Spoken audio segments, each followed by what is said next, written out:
Hello, people of the internet. So, as the title says, are garden tractors viable in current year 2025? No. So, we're done here. Congratulations. I bring this up. So, a good channel if you're into garden tractors is Build a Lot Acres. I'll leave a link to his channel. Good guy, lots of information. Posted a video over the weekend asking, are garden tractors profitable these days? And honestly, probably not. He makes some good points. I'm going to touch on some points, and I'm going to give some options or some instances where I think garden tractors could be viable, but I do not have the logistics of like the manufacturing processes and things like that, what it would cost to actually make them. So, be that where it is.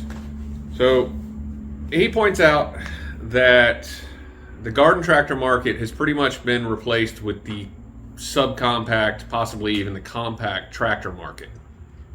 You get diesel engines, you get four-wheel drive, and you get a bunch of options. I kind of have to agree. They looks like they start in the ballpark, like for subcompact in the 12 to 13,000 ish range. And you do get a lot of options out of that, and you do get a lot of tractor out of that.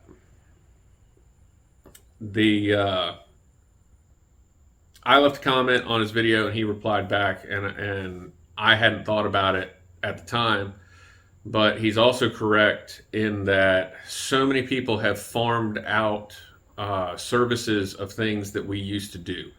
We used to do a lot of lawn care ourselves. Now that's farmed out. And we used to do things like if you live somewhere where you got to plow your driveway, or you got to run, you got a ton of trees and you need like a yard rake or something like that, to get the leaves and stuff. People just don't do that anymore.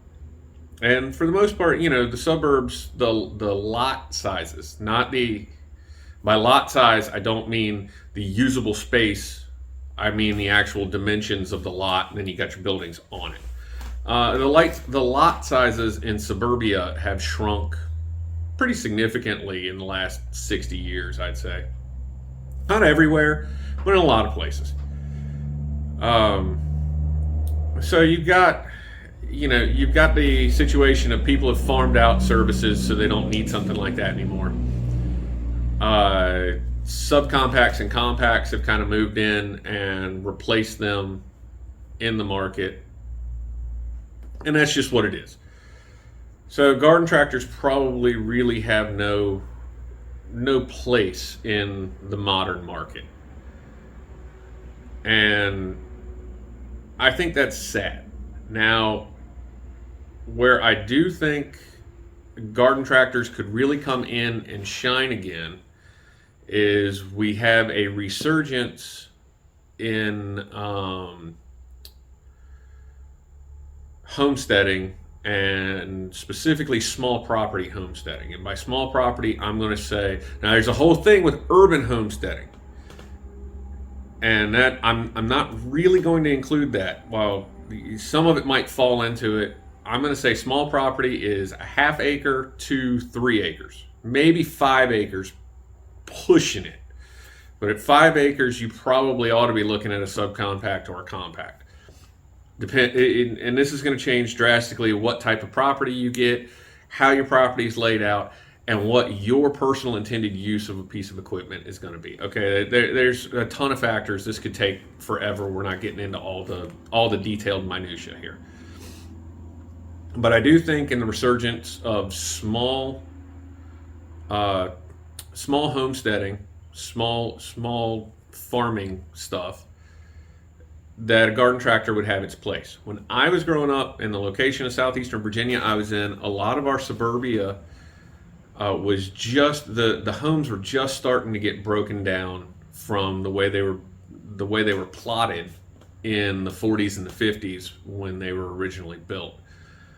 And so a lot of those homes, as I was growing up, it wasn't uncommon to have quarter acre, half acre, 3/4 or 1 acre lots still. Some of the guys still had houses with 2 acre lots. But as I got older, I got into my 40s. My last house there, I was fortunate. I had a half acre lot. Most of the lots on my property were half acre lots, or my block were half acre lots. But we were lucky. We were fortunate. So anyway, I think in that community, the garden tractor could thrive. And I see price being the biggest restriction. I don't know what it would cost to make them.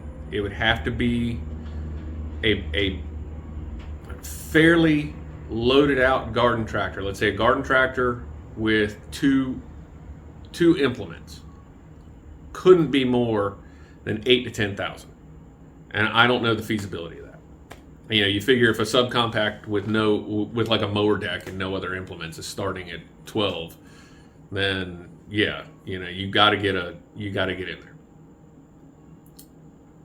One of the reasons I kind of don't like, or two of the reasons, and these are anecdotally, this is my personal experience working with small equipment.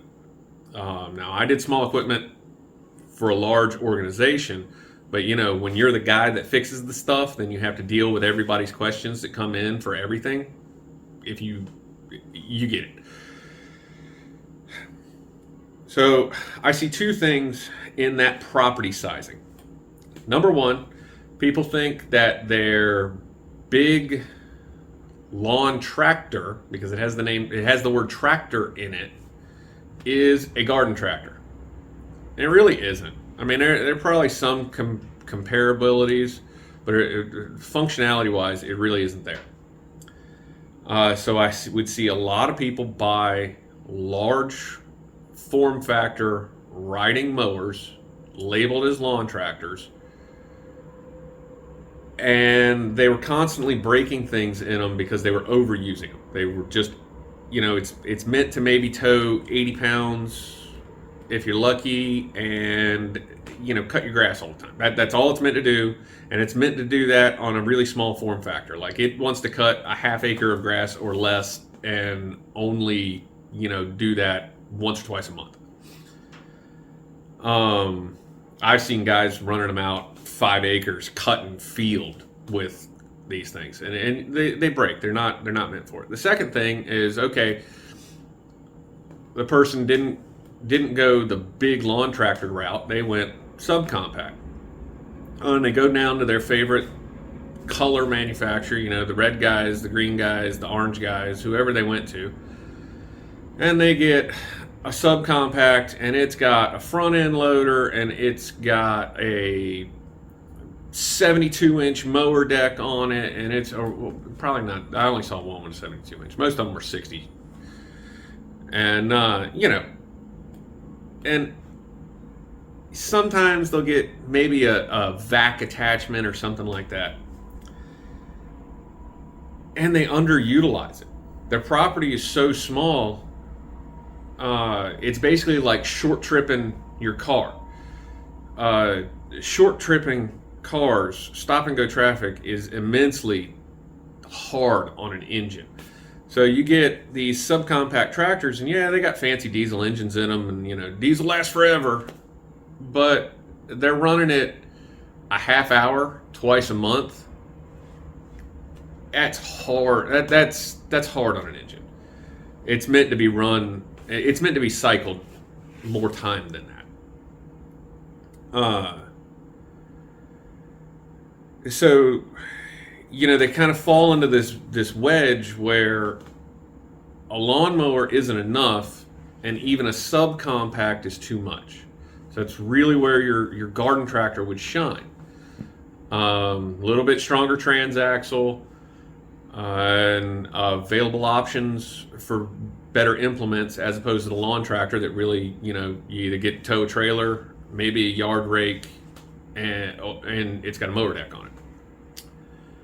So what I see would be think I said earlier 4 best options. And this is what I said to build a lot was 4 options. I'm going to go ahead and do a 5th. If you're in an urban homesteading and you have a little bit of yard space, and maybe you're not doing straight up raised beds, or even if you are doing straight up raised beds, I would 100% recommend the Stihl Combi trimmer system. Throwing it out there. They make a couple different varieties. They got tons of attachments and things like that. You get one power head, a shit ton of attachments, and that's how I like to do things. I don't like to have 15,000 specialty tools when they're all going to require a fuel of some type, okay? That being said, let's move on to the actual garden tractor stuff. First 2 garden tractors I'm going to say could be viable in the market, and I think currently a company called BCS is the only one that I know about in any significant numbers doing these. And we need a resurgence in 2-wheeled tractors. Walk behind 2-wheeled tractors like the old Bolins, the Graveleys. We need a resurgence in those. You can get a mower attachment, you can get a tiller attachment, you can get a plow attachment, you can probably get a vac attachment these days. That would be good for you on, you got a half acre and you do a 100 by 100 plot or something like that. You got 10 acres and you do a 100 by 100 plot. A walking tractor would be good.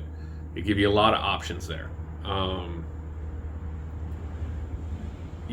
Do a smaller horsepower rated one, like a 5 to 8, and do something a little bit step up and do like a 10 to 13 or something, 10 to 15, something like that. Then for actual garden tractors, I think you should have a small frame garden tractor and a large frame garden tractor. I think they should all be 2-wheel drive. I live in western Appalachia in the hills and everything else, and I've got 2-wheel drive garden tractors with hydrostats, and they work 100%. They do the hills, they do everything they need to do. They do everything right. So you can do stuff with 2-wheel drive. Now my bigger tractor is 4-wheel drive, but that does different tasks than what I expect of my garden tractor. Anyway, so like I said, small frame factor. Think something the size of like the old 100 series John Deere or early wheel horses with smaller engine, single cylinder. Let's do 8 to not even 8. Let's start at 10. Let's do 10 to 15 horsepower and a small frame that you could probably get like a 40-inch mower deck under it, maybe a 50-inch mower deck, and you could do some ground engagement implements. You could put a plow in the front if you wanted to push. But let's focus on gardening type stuff, and you could do ground engagement implements on it, and that would be pretty well suited. Growing up, the next door neighbor had an old wheel horse, small frame like that, like with an 8 or 9 horse Kohler on it, something like that. And he did all his ground engagement equipment, and he had something like a 50 by, I don't know, the lots were double deep and narrow, so it was probably 50 by 100 feet garden plot every year, and he used that piece of equipment for 20 years that I knew him till he died, and my dad been living there longer than that, and the old man been using it forever. So it'd be good for smaller plots like that. Then go to a bigger series tractor. We'll say something probably with a V-twin, 18 to like 24 horse. Doesn't need to be crazy horsepower or anything like that. Now, these are all gas horsepower numbers. Diesel engines could be a viable option, but I think the gas engines would keep costs down. Maybe have 2-size optional deck, like a 50 and a 50 and a 60 deck on that one. Maybe even set the big frame up with a Class 0, Cat 0 or Cat 1 3-point system. And keep them pretty simple. I think I would be okay with a belt drive system for the transaxle as opposed to like a hydraulic drive system for the transaxle. And, have it do just enough. It maybe in a big frame factor, do a small loader optional. But like I say, you really got to get, if the subcompacts are starting 12 to 13,000 in that ballpark, you really got to have an implement that tops out at like 8 to 10, and it's got to be targeted properly. Like I said, my personal experience is I've seen improper equipment overused, and to some extent improper equipment underused. You bought too much. And think about the number of people that need small pickup trucks for little runabout things. The El Camino was great back in the day for that sort of stuff, the mullet machine. But they run out, and the price difference between buying an F-150 and buying a modern Ranger, or buying a Tundra and a Tacoma, things like that, is so minor. Well, why bother getting the small one? Might as well get the big one, and it's underutilized. You don't need it. I run into that with trucks constantly, all the time. Or my absolute favorite is, if it moves, it rolls. So they went the other direction on that one. But anyway, trying not to get too far off subject. I like to talk. I like to ramble. I would love to say that the garden tractor has a place, is profitable, is commercially viable in current year 2025. Realistically, it's got to be a big negatory, good buddy. I mean, I don't see it. Because when it comes down to it, you got to have the salespeople to understand the equipment, and not just to understand the equipment, and understand a customer's needs, and not just be trying to sell something to make a commission. And you also have to have a company that understands commercial wants and customer needs, and not just trying to capitalize on the latest trend or fad or something like that. So yeah, not going to happen. I'm starting to get to a point where I'm rambling, so we need to wrap this up. Garden tractors, not commercially viable in modern day 2025, unfortunately. Wish they were. Would really love to see it, especially with those 4 options I listed out. And maybe somebody else will, and maybe somebody that's actually business savvy will get out there and figure out how to do it and make some, and go and make a new business and make yourself some money. Shoot, I think it's great. I hunted before I bought mine, and a lot of times the older ones are gold plated in pricing. People, even if you get past this was my grandpappy's and he ran it forever type stories, they know the dang things are robust and last and don't die. So, and even if they do, they're easy to repower 9 times out of 10. The Gravely walk behinds, not so much, but a lot of them are fairly simple repowers. So yeah, that's my thoughts on it. If you like garden tractors, go over to Build a Lot Acres. I'll leave a link to his channel. He seems like good people. He's got good information. I like his videos. So get out, have fun, do something you like.